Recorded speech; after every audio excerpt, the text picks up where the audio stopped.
Delhi NCR में property की कीमतें बढ़ने जा रही है। जी हाँ, ये आप, हम या डेवलपर या मार्केट कंडीशंस नहीं कर रही, ये कीमतें बढ़ा रही है सरकार।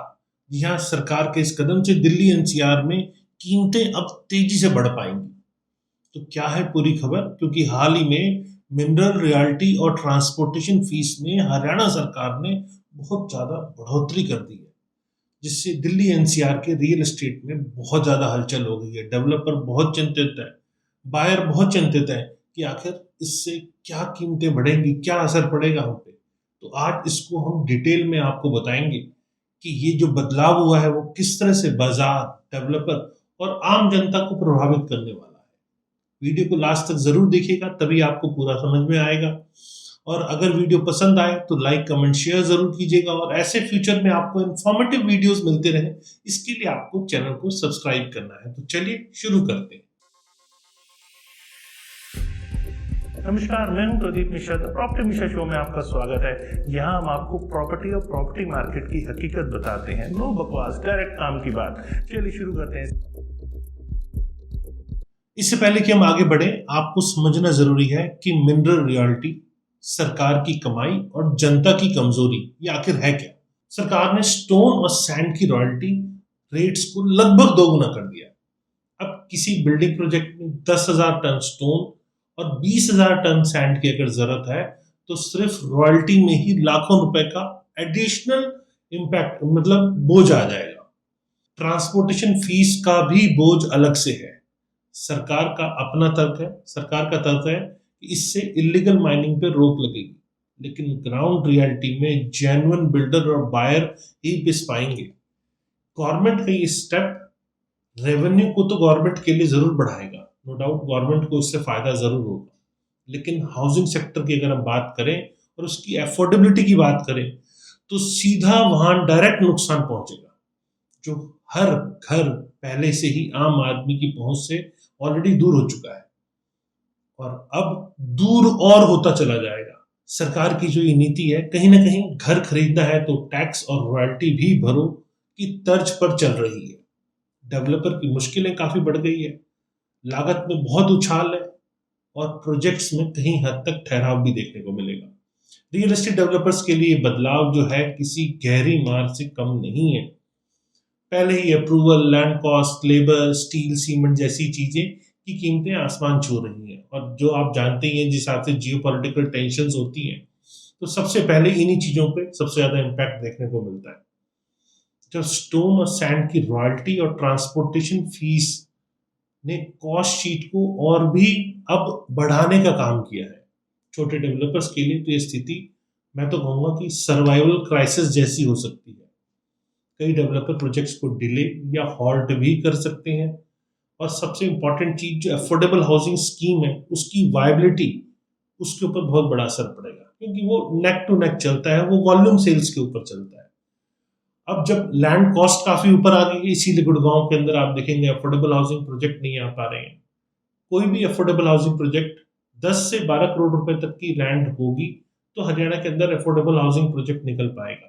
लेकिन जैसे ही लैंड 10 से 12 करोड़ से ऊपर चली जाती है तो वहां अफोर्डेबल हाउसिंग प्रोजेक्ट निकलना थोड़ा सा मुश्किल हो जाता है। और ऊपर से कंस्ट्रक्शन कॉस्ट का बढ़ना, इनपुट मतलब जो रॉयल्टी है उसका बढ़ना, ये रॉयल्टी सीधा गवर्नमेंट की अपनी कमाई होती है। मतलब जहां से माइनिंग होती है वहीं पर उसे रॉयल्टी चार्ज किया जाता है। तो रॉयल्टी की फीस में अब बढ़ोतरी की गई है। एग्जिस्टिंग बायर को मुझे लगता है फोर्स्ड कॉस्ट एस्केलेशन नोटिस भी डेवलपर भेज सकते हैं, जिससे डायरेक्ट उनकी ईएमआई बढ़ सकती है। तो डेवलपर्स का तर्क ये रहेगा कि हम क्या करें, पीछे से गवर्नमेंट का ये फोर्स मेजर है या कोई गवर्नमेंट की तरफ से ऐसा हो गया है तो हम हमारे कंट्रोल से बाहर। अब कंपटीशन जरूर कम होगा और बड़े प्लेयर्स की मोनोपोली बढ़ेगी, क्योंकि उनके पास कैश फ्लो बहुत रहता है और बड़े ब्रांड के नाम पे सेल भी अच्छा कर पा लेते हैं, तो मोनोपोली भी बन जाती है। तो जिससे बाजार में प्राइस कंट्रोल और मुश्किल हो जाएगा। सबसे ज्यादा डेंट जो है वो छोटे डेवलपर से मुझे पड़ता दिख रहा है। अब बायर्स की जेब और सपनों पर डाका, ये भी आपको बताता हूँ। एनसीआर की आम जनता पहले से ही प्रॉपर्टी प्राइजेस और बढ़ती ईएमआई, क्योंकि प्राइजेस काफी बढ़ गए हैं तो ईएमआई भी बढ़ रही है, तो उससे काफी परेशान है। जब कंस्ट्रक्शन कॉस्ट और बढ़ेगी तो डेवलपर ये सीधा जो बोझ है उसके ऊपर डेवलपर पे पड़ा वो बायर्स पे खिसका देगा, या तो नई इन्वेंट्री पर या कई बार पुरानी कंस्ट्रक्शन कॉस्ट पे भी एस्केलेशन क्लॉज जो डाल के अक्सर रखते हैं, जो अक्सर बीबी आप नहीं पढ़ते हैं, तो उसके थ्रू बायर्स तक पहुंच जाएगा। तो फ्लैट प्लॉट कमर्शियल स्पेस सब महंगे हो सकते हैं, और ये कोई और नहीं कर रहा, ये सिर्फ सरकार कर रही है जिससे आपकी जेब पे फर्क पड़ेगा। अफोर्डेबल हाउसिंग स्कीम भी प्रैक्टिकली अनअफोर्डेबल अब हो जाएगी। रेंटल मार्केट में भी अब लैंडलॉर्ड इंक्रीज्ड कॉस्ट टेनेंट्स से वसूल पाएंगे। रेंटल मार्केट में भी आप देखेंगे कहीं ना कहीं जो लैंडलॉर्ड है, जिस हिसाब से कंस्ट्रक्शन कॉस्ट बढ़ेगी तो उन पर भी जो कॉस्ट ऑफ बिल्डिंग है उनकी बढ़ती है, तो कहीं ना कहीं वो टेनेंट पे भी असर पड़ेगा, मतलब टेनेंट का जो रेंट है वो भी कहीं ना कहीं बढ़ेगा। अब इसका असर सिर्फ नए बायर्स पे नहीं, रीसेल मार्केट, रेंटल मार्केट पर भी पड़ेगा। आम आदमी का जो घर का सपना है, मुझसे पूछे तो मुझे लगता है अब और महंगा और दूर हो जाएगा। सरकार का हाउसिंग फॉर ऑल का जो नारा है अब सिर्फ एक जुमला बनता नजर आ रहा है, क्योंकि ऐसे प्रोजेक्ट्स अब दिख नहीं रहे हैं।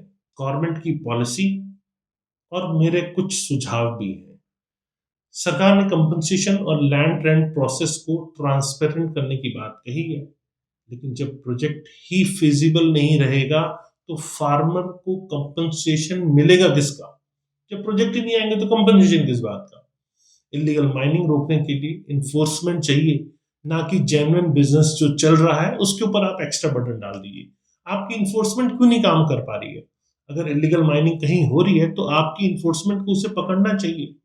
वो काम कर नहीं पा रही और उसका बर्डन सीधा का सीधा जो लोग जेन्युइन तरीके से बिजनेस कर रहे हैं उनके ऊपर आ रहा है, या वो बर्डन जो है पास ऑन बायर्स तक हो रहा है। तो यहाँ सरकार को चाहिए कि रॉयल्टी और ट्रांसपोर्टेशन फी को रेशनलाइज करे, affordable housing projects, infra projects के लिए स्पेशल सब्सिडी एग्जाम्पशन दे, अगर उसे रेट बढ़ाने ही है तो भी। शॉर्ट टर्म रेवेन्यू की बजाय लॉन्ग टर्म हाउसिंग इकोसिस्टम को सस्टेनेबल बनाने पर जोर दे। मेरी राय यह है कि अगर सरकार ने जल्द ही इसे रीथिंक नहीं किया तो हाउसिंग सेक्टर में स्लो डाउन, जॉब लॉस और एलाइड इंडस्ट्री पर डोमिनो इफेक्ट पड़ सकता है। मतलब मेरे को तो ये पड़ता दिख रहा है। एनसीआर की हाउसिंग मार्केट नेशनल इकोनॉमी की बैकबोन है।